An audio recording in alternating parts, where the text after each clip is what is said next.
बात 2015 की होती है शिमला की, जहां शिमला में अक्सर लोग घूमा करते थे।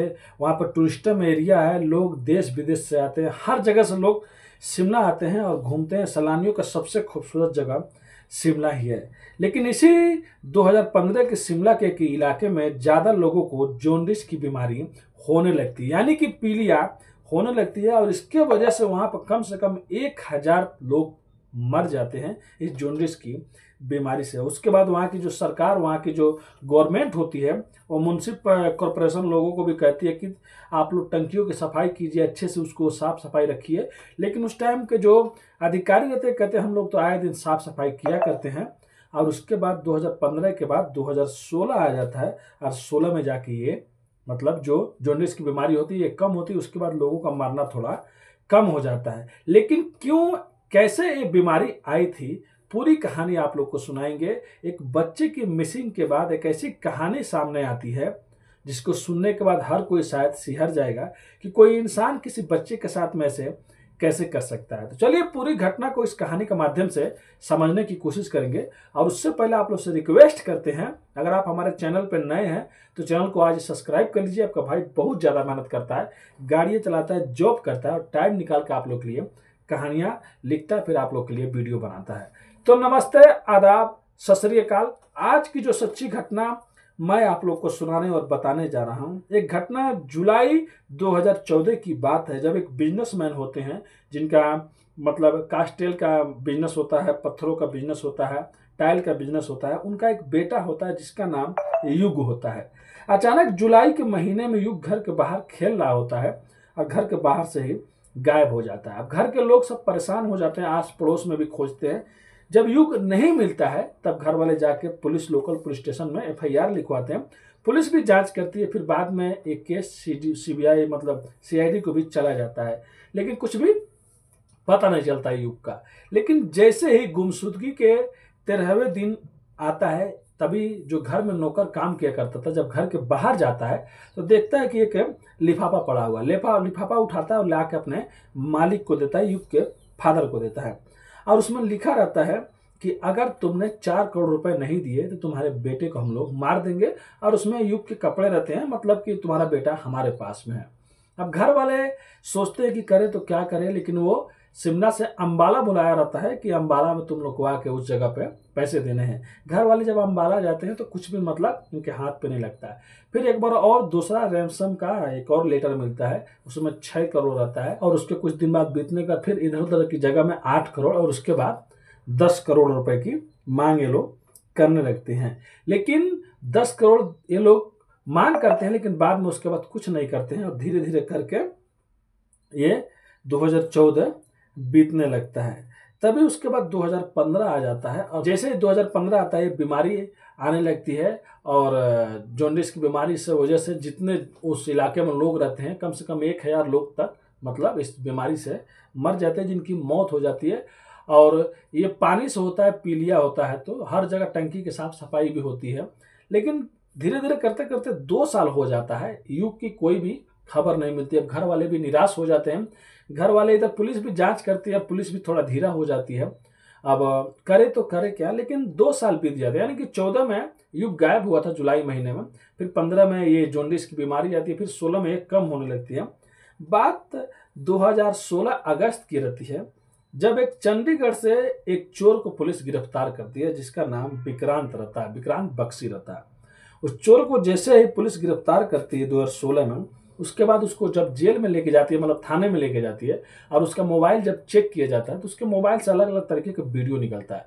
उसी के वीडियो में एक वीडियो निकलता है जिसे पुलिस देखने के भी दंग हो जाती है। उस वीडियो में देखा जाता है कि वो 4 साल का बच्चा जो युग रहता है उसको मारने पीटने का और जो भी मतलब उसका वीडियो रहता है। अब पुलिस देखने के बाद पुलिस को याद आती है तो युग का है जो 2 साल पहले मिसिंग केस हुआ था। अब पुलिस उससे अच्छे तरीके से पूछताछ करती है। पहले तो वो इधर उधर की बातें घुमा रहा होता है, लेकिन फिर पुलिस के सामने घुटने टेक देता है, पुलिस को सच्चाई बता देता है। वो एक आदमी का नाम बताता है जिसका नाम तेजेंद्र शर्मा रहता है। पुलिस जाती है, अब तेजेंद्र शर्मा को उठाती है।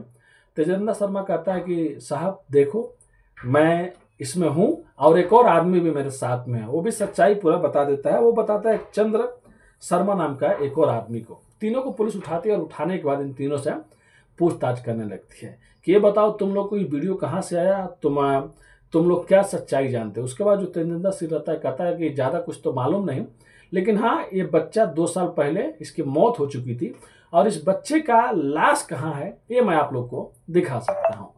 अब पुलिस तेजिंदर शर्मा को लेके जाती है तो तेजिंदर शर्मा एक थोड़ा साइड में एक पुराना पानी टंकी रहता है जिसका फोटो देख सकते हैं, बहुत पुराना पानी टंकी रहता है म्युनिसिपल कॉर्पोरेशन का, और उसी पानी टंकी से जो पानी 2-3 किलोमीटर के एरिया में जा रहा होता है उसी पानी टंकी का पानी युग के घर में भी जाया करता था। सोच सकते हैं जैसे वो पानी टंकी के पास लेके जाता है तो कहता है कि पानी टंकी के अंदर ही युग की लाश पड़ी है, 2 साल पहले इसकी लाश इसी में हम लोग डाल दिए थे। अब उसके बाद पुलिस जब कुछ आदमी लोग अंदर जाते हैं तो जो युग रहता है उसके कंकाल मिलते हैं, पुलिस बाहर निकालती है, लैब में भेजती है, मतलब हॉस्पिटल भेजती है। उसके बाद डीएनए चेक कराया जाता है युग के माता पिता से, तो मैच कर जाती है, मतलब ये हो जाता है कि ये युग की मतलब ये लाश बॉडी है। उसके बाद जो अधिकारी रहते हैं उन पे भी गाज गिरता है म्युनिसिपल कॉर्पोरेशन का, जो पानी टंकी सब ये देखते हैं, क्योंकि जब उस टाइम सरकार कही रहती है कि अगर आप लोग पानी टंकी के साफ सफाई करवाइए, तो उस टाइम के जो अधिकारी रहते हैं ये लोग रिपोर्ट लगवाए रहते हैं कि पानी टंकी साफ सफाई हो रही है। तो 2014 में युग गायब हुआ था, अगर 2-2 महीने पर पानी टंकी साफ सफाई होती तो शायद युग की लाश उसी टाइम मिल गई होती। 2014 में नहीं मिलती तो 15 को शुरू में मिल जाती, कम से कम 15 में इतने लोगों की मौत तो नहीं होती। तो बस इससे यही पता चलता है कि उसकी लाश उसमें थी, जिस बाद पानी खराब हो गया और वही पानी पीने की वजह से ज़्यादा लोगों की मतलब मौत हो गई, जॉन्डिस की बीमारी से, पीलिया से हो गई। तब उन अधिकारियों पर भी गाज गिरा, उसके बाद उनको भी ऊपर कार्रवाई हुई। लेकिन बाद में ये पूछा गया इन तीनों में से कि ये बताओ तुम लोगों इसको उठाया क्यों, मारा क्यों। तो जो मेन आदमी था ना उसका नाम चंद्र शर्मा था। ये जो चंद्र शर्मा था ये कहीं और नहीं रहा करता था, उसी युग के घर से कुछ दूर पे, मतलब उसका पड़ोसी हुआ करता था, वहीं पर रहा करता था। और उसको ये मालूम था कि जो इसके पापा हैं युग के, उनके अच्छे खासे बिजनेस है, पैसे वाले हैं, तो एक प्लान बनाता है क्यों नहीं इसको मतलब किडनैपिंग किया जाए, उसके बाद पैसे लिया जाए।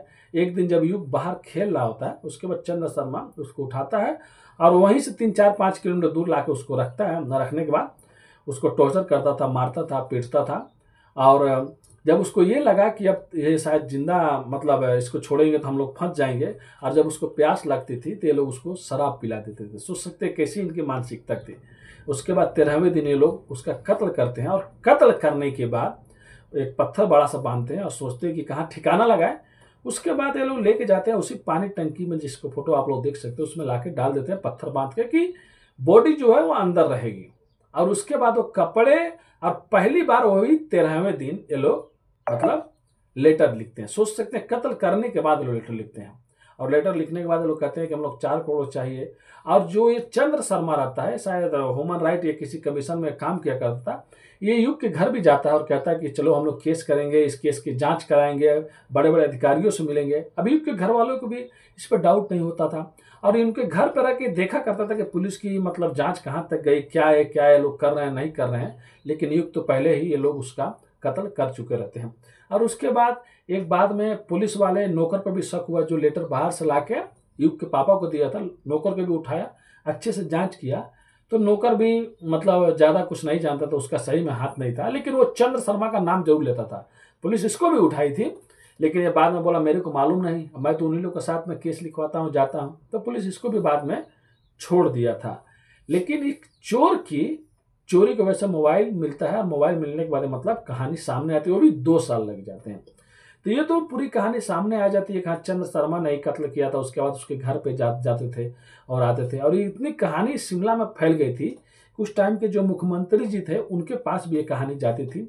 और उसके बाद 2016 के बाद केस चलता है, 2017 आ जाता है।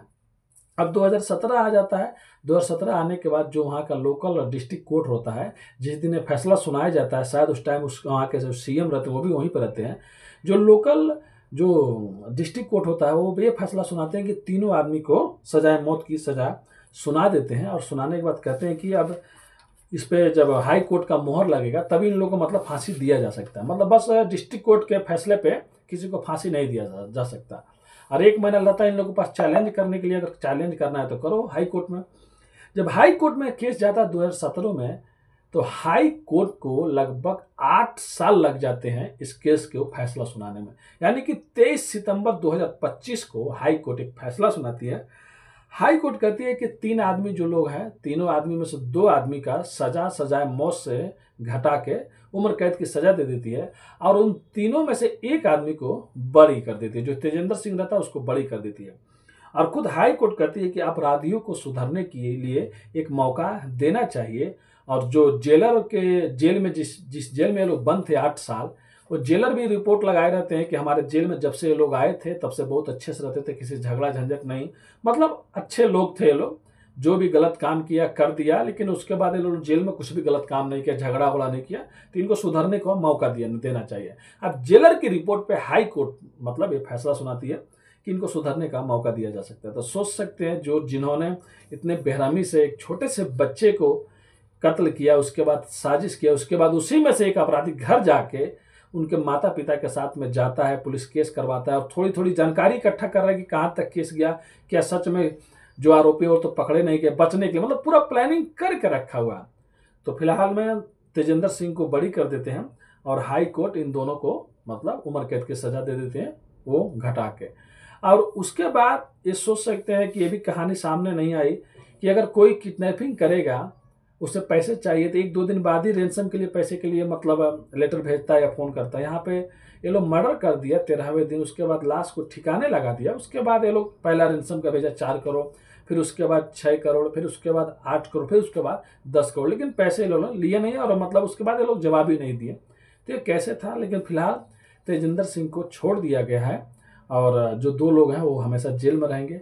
तो यही थी आज की कहानी, जहाँ बच्चे लोग की बात आती है, सोच सकते हैं सबका दिल दहल जाता है। मेरे भी बच्चे हैं और मैं हर किसी का इज्जत करता हूँ, किसी के भी बच्चे हो, किसी के साथ में कोई अनहोनी नहीं हो, कोई गलत नहीं हो, लेकिन हमेशा ऐसे आरोपियों के साथ में ऐसा ही होना चाहिए, क्योंकि ये आने वाले टाइम में लोगों के लिए एक सबक रहे।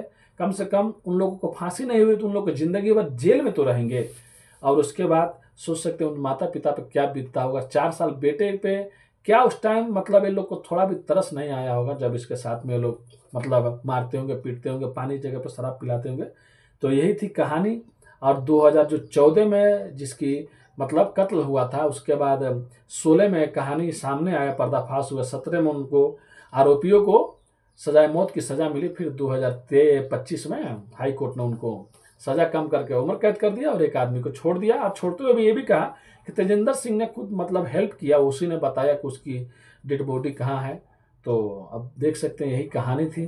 कहानी सुनाने का उद्देश्य किसी का भी दिल दुखाना नहीं है दोस्तों, बस आप लोग को जागरूक और सचेत करना अपनी कहानियों के माध्यम से। आप भी कहीं भी हैं, कहीं भी रहते हैं तो सबसे पहले किसी पर विश्वास मत कीजिए, अपने बच्चों और अपने फैमिली का ख्याल रखिए। अगर किसी पर भी कुछ भी डाउट होता है या कोई कुछ कह रहा है, तुरंत पुलिस से हेल्प लीजिए, लेकिन कहीं अकेले में अपने बच्चों लोग को जाने मत दीजिए, घर के बाहर घूमने मत दीजिए, क्योंकि टाइम बहुत खराब चल रहा है। अगर आप इस चैनल पर नए हैं तो चैनल को सब्सक्राइब भी करना मत भूलिए। आपका भाई बहुत ज़्यादा मेहनत करता है, आप लोग से यही रिक्वेस्ट और विनती करता है, अपने भाई को सपोर्ट कीजिए, एक लाइक करके, एक प्यारा सा कमेंट करके और एक शेयर, एक सब्सक्राइब करके। मिलते हैं नेक्स्ट वीडियो में फिर से कुछ सच्ची कहानियों के साथ। अभी के लिए अलविदा लेते हैं आप लोगों से।